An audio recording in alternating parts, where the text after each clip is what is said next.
Berada di bawah kaki Gunung Cikuray, Garut, Jawa Barat, tersimpan cerita sejarah di dalamnya. Salah satunya adalah keberadaan situs Kabuyutan Ciburuy yang berada di Desa Pamalayan, Kecamatan Bayongbong. Dahulu, tempat ini sering dijadikan arena adu kekuatan para jawara di Pulau Jawa. Salah satunya adalah putra dari Prabu Siliwangi, yaitu Prabu Kian Santang.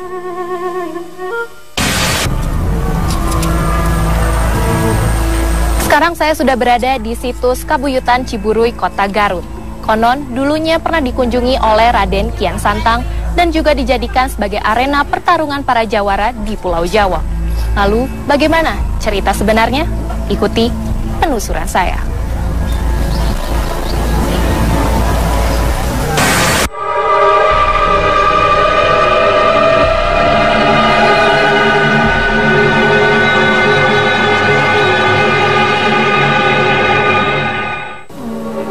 Dalam bahasa Sunda, Kabuyutan berarti tempat menyimpan barang bersejarah yang penuh kesakralan.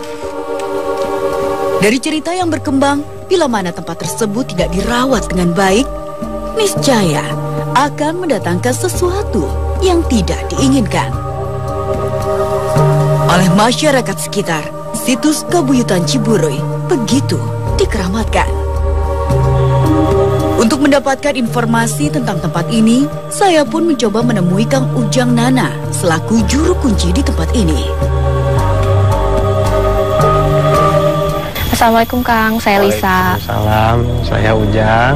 Kang Ujang di sini sebagai apa Kang?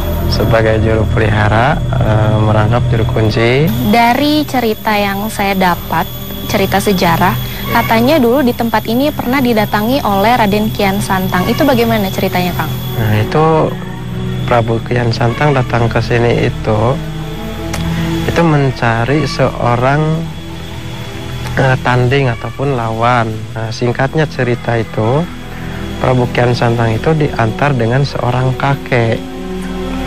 Sudah jauh perjalanan, kakek itu berhenti. Lalu Prabu Kian Santang itu bertanya, "Kek, kenapa berhenti di sini? Perjalanan masih jauh."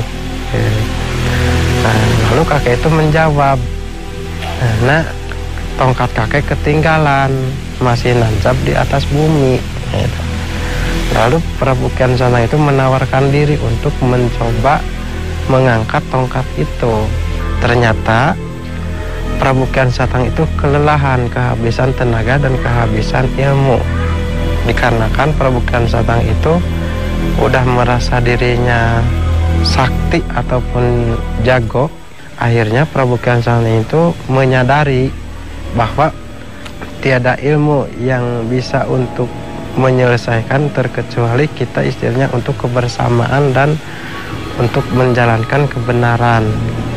Lalu Prabu Kian Santang itu menanyakan, "Kakek, saya udah taluk, boro-boro istilahnya bertarung dengan yang namanya Sayyidina Ali. Dengan tongkat kakek saya udah kalah. Sebenarnya kakek itu siapa?" Nah, akhir kemudian tongkat itu dicabut dengan seorang kakek itu. Prabu Kian Santang itu malah bengong gitu, malah terangkat dengan pribadinya Prabu Kian Santang gitu. Ya Kang, saya boleh melihat dari sisa-sisa peninggalan di sini, Kang? Boleh. Di situs Kabuyutan Ciburuy ini juga tersimpan berbagai benda pusaka serta naskah-naskah kuno yang konon merupakan peninggalan Prabu Siliwangi dan Prabu Kian Santang.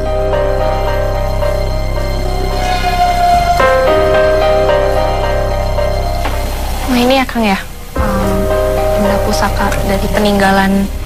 Dari peninggalan Prabu Siliwangi, Prabu Kian Santang dan rekan-rekannya. Sebelum benda pusaka tersebut dikeluarkan, Kang Ujang melakukan ritual untuk memohon izin.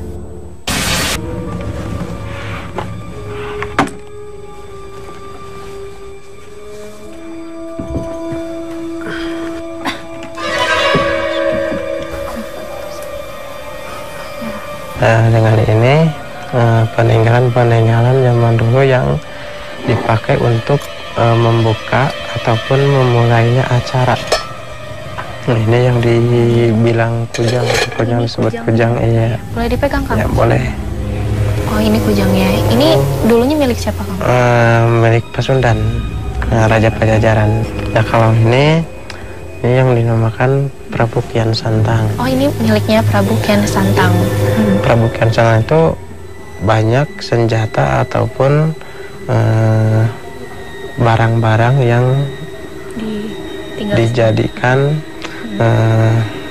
bahan jimat ataupun senjata apuh itu. Ini sendiri jenisnya apa, Kang? Kujang atau?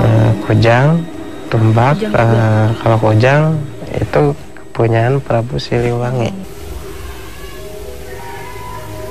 Ini apa, Kang? Ini? Nah, ini yang dinamakan naskah-naskah dalam perjalanan dulu itu.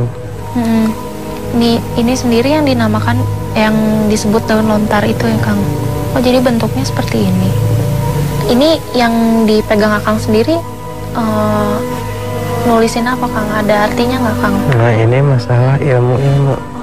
Ya, ilmu pembikinan obat tradisional untuk tata cara pengobatan. Saya pun coba menelusuri sejarah tempat ini dari seorang budayawan Sunda. Bapak dengan siapa? Saya Kuswandi. Bapak Kuswandi, bisa sambil lihat-lihat, Pak? Ya, Pak, dari segi sejarah, situs Kabuyutan Ciburuy ini dulunya ditempatkan sebagai apa, Pak? Pada mulanya, situs Kabuyutan Ciburuy itu merupakan tempat pendidikan pra-Islam, di mana itu merupakan cikal bakal daripada pesantren di Tatar Sunda.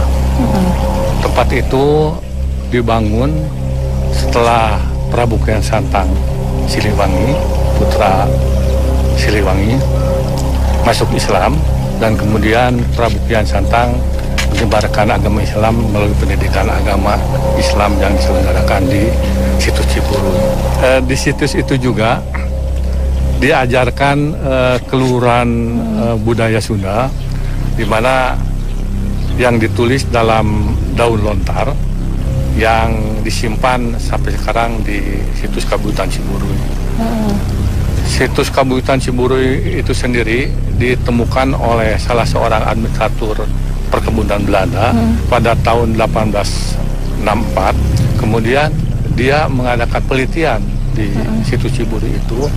Pada tahun 1867 dia menyampaikan laporan pada pemerintah Belanda mengenai adanya situs Ciburuy yang ada di sana yang menyimpan naskah-naskah Sunda kuno. Untuk isi terjemahannya sendiri itu apa, Pak? Ada beberapa naskah, memang banyak naskah ya. Itu yang merupakan suatu keluhuran, nilai-nilai luhur budaya Sunda. Di antaranya ada naskah yang disebut Amanat Galunggung, yang isinya adalah Hananguni Hana Mangke, Tan Hananguni Tan Hana Mangke, Ayama Baheula Hante Tu Ayeuna, Hante Ma Baheula Hante Tu Ayeuna, Hana Tungak Hana Watang, Tan Hana Tungak Tan Hana Watang, Hana Matunggulna Aya Tu Watang, yang artinya bila ada dahulu ada sekarang, bila tak ada dahulu tak akan ada sekarang. Karena ada masa silam, maka ada masa kini. Bila tiada masa silam, maka tak akan ada masa kini. Ada tonggak, tentu ada batang. Bila tak ada tonggak, maka tak akan ada batang. Bila ada tunggunya, maka ada catangnya.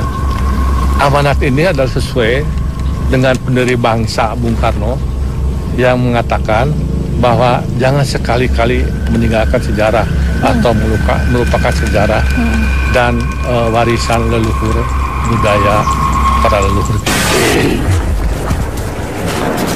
Jangan kemana-mana, tetap di Dua Dunia.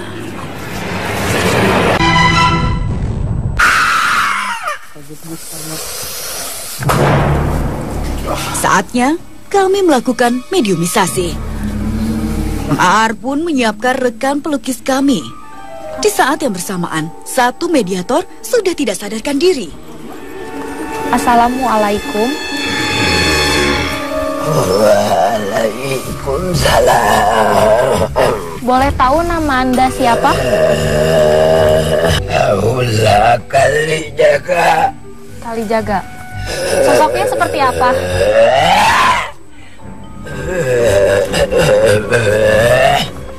Macan? Tugas Anda apa? Menjaga tempat kaulah. Tujuannya untuk dijaga memang kenapa? Bisa Anda sudah lama? Kang gunung ganggu. Dulunya ini tempat apa? Bisa dijelaskan? Petilasan. Petilasan dari siapa? Kian Santang Prabu Siliwangi. Memang dulu di sini tempat untuk apa? Sehingga beliau bisa datang ke sini. Iya, tempat para tinggal kali ilmu. Tadi Anda bilang ini tempat untuk mencari ilmu. Memang ilmu seperti apa? Bisa dijelaskan? Tempatnya kali ilmu daun. Oke. Kenangan ilmu syariat. Ini memang punya siapa? Anda tahu pemimpin di tempat ini siapa? Siapa ya? Yang Haji Wali. Haji Wali. Haji Wali siapa? Namanya siapa? Anda bisa dikasih tahu. Wali Mustafa. Apa yang dilakukan setelah itu? Setelah mencari ilmu Raden Kian Santang ini kemana lagi? Apa yang terjadi setelah itu? Apa nih tepat ilasan? Lalu kemana? Kemana Kian Santang nah hayang jalan neangan tempat dari nyar ilmu. Di sini ada benda yang ditinggalkan. Anda tahu itu punya siapa? Pusaka itu mah. Ya, itu milik siapa? Tadi Raden Kian Santang. Saya juga mendengar dari cerita yang ada di sini tempat pertempuran. Itu benar? Ya, pertempuran antara siapa? Anu tadi teh yang Haji Wali Mustafa.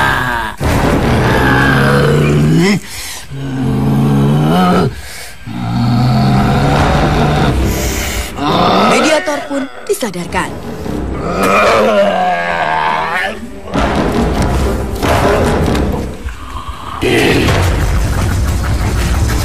Tak lama, mediator lainnya sudah hilang kendali. Dia tampak marah. Ya, jadi tadi di saat sedang melukis sosok yang masuk ke mediator, ternyata ada satu mediator lagi, satu mediator yang sudah tidak sadarkan diri dan mencoba untuk mengusik yang apa yang sedang dilukis. Anda siapa? Bisa diam sebentar? Kenapa Anda tadi tiba-tiba marah ketika mengganggu? Jelas. Anda ini siapa? Perlu ke mana? Ya, saya hanya ingin tahu. Si sopan diu. Sosok Anda macan. Nama Anda siapa? Sembah dalam keputihan. Kaulah dengan Eyang Haji oleh Mustafa. Kaitannya apa dengan Eyang Haji? Reng-rengan, babarengan. Setujuan, selampah, sepeniatan, sujudnya kanu maha kawasa. Terus tempat ini dulunya apa? Lawang. Lalu apa yang dilakukan Anda dan juga Eyang Haji Mustafa di sini? Ngasah ilmu. Bisa disebutkan? Pagulon, nalalampahan ngaji, etika, ilmu kemeraneh kabeh sakan tuluy dituturkeun dengan ka jaman aya. Tempat ini juga dulu digunakan sebagai arena pertarungan. Itu benar? Heeh, tarung mah benar. Ngan kade bisi salah ngajabarkeun. Ya, coba jelasin gimana. Dan tarung seukur gelut. Kenapa nggak bisa tina tenaga? Tapi ilmu mikir, ilmu napakuran diri. Sangkan jejeg hati jeung pikiran ka Allah Maha Kawasa. Sing sujud jepong kana Maha Kawasa. Tuh di ditu tempatna. Di luhur yumiru maneh. di sini juga ada benda peninggalan. Itu memang peninggalan siapa? Eyang Haji. Wali Mustafa. Kenapa ditinggalkan di sini? Meren haki. Supaya dipusti. Terus bendanya itu seperti apa peninggalannya?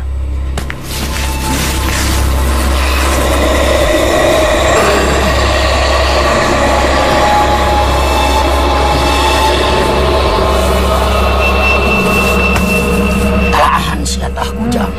Lalu apa lagi yang Anda tahu peninggalan yang disimpan di sini? Budayanya etika, kasopanan, lakulampah nu hade, niat nu hade, pemikiran nu hade.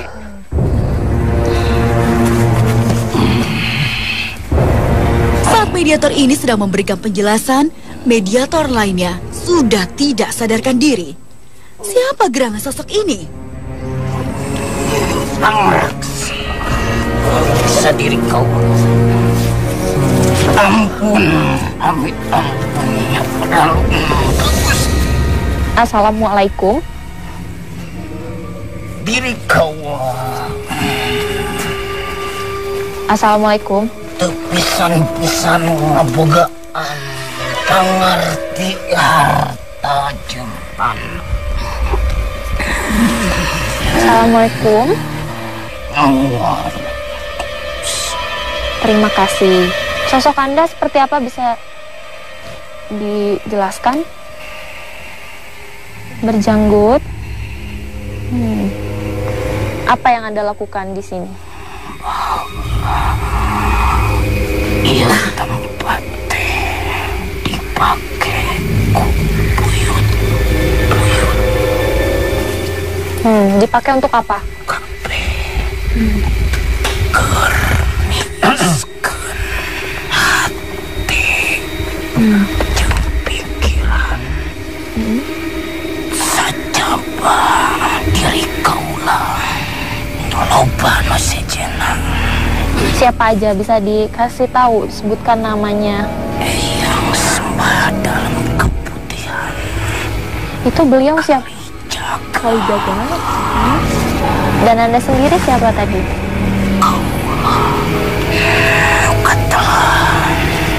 Siapa?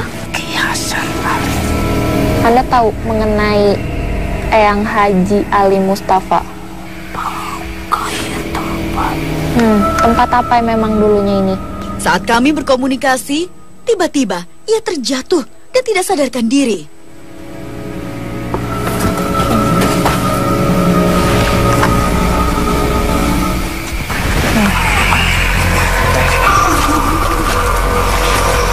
Namun tiba-tiba, dia kembali bangkit dan tampak perangainya berbeda. Siapa gerangan makhluk ini?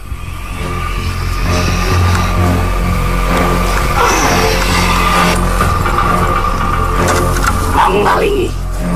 Lingi sayang. Lingi. Lingi. Lingi. Assalamualaikum. Waalaikumsalam. Warahmatullahi wabarakatuh. Anda ini Aya pangdos naon anjeun datang ka dieu jal banak ieu. Nami Anjen saha? Kaulah nu Yang Haji Wali Mustafa. Eyang, ini Anda tahu dulunya difungsikan sebagai tempat apa? Kukuring diurus, dipakai, ker nyawalakeun, bagbagan agama, bagbagan ilmu, lesi tina jero Al-Quran, lesi tina hadis-hadis. Mengenai tempat ini, dulunya ini juga menurut cerita pernah didatangi oleh Raden Kian Santang. Itu bagaimana yang ceritanya? Nurunkeun ilmu, ngabagikeun kanyaan,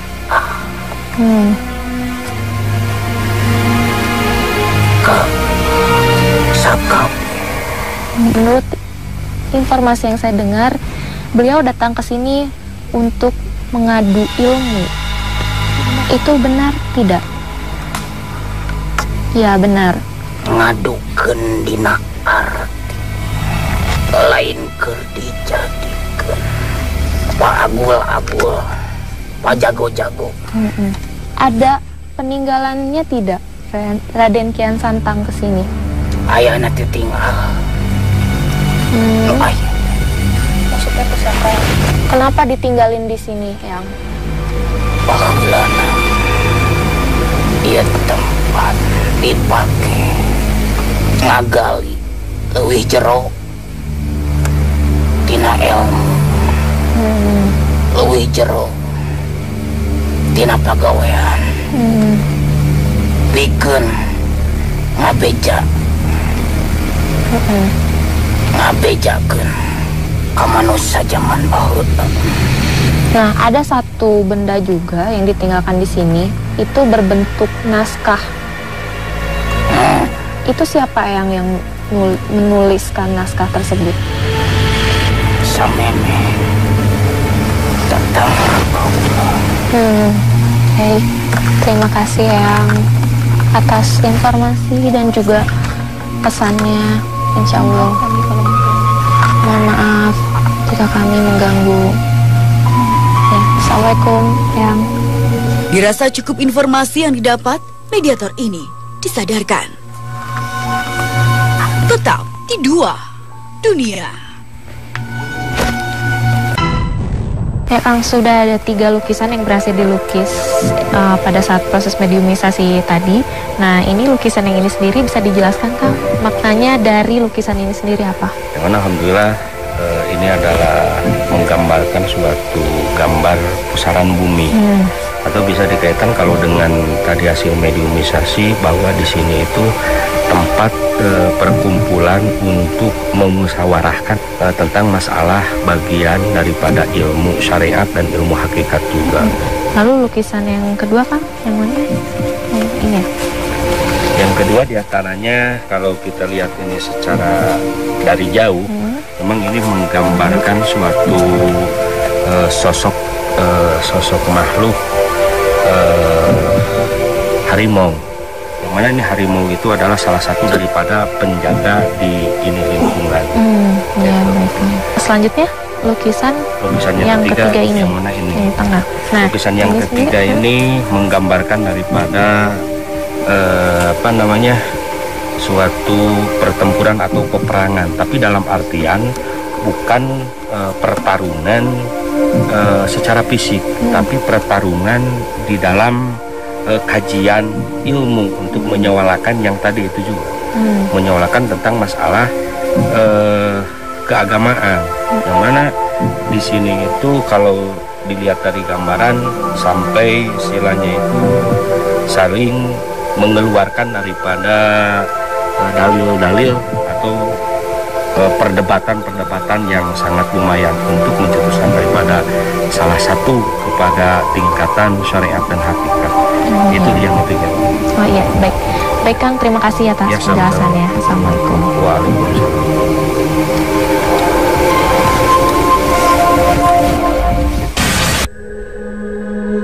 Sebagai bangsa yang besar dan kaya akan budaya, nilai sejarah sudah selayaknya harus kita junjung tinggi, agar nilai-nilai luhur dan budi pekerti yang ditinggalkan oleh para leluhur dapat menjadi bagian dari sejarah serta bekal hidup kita di masa yang akan datang.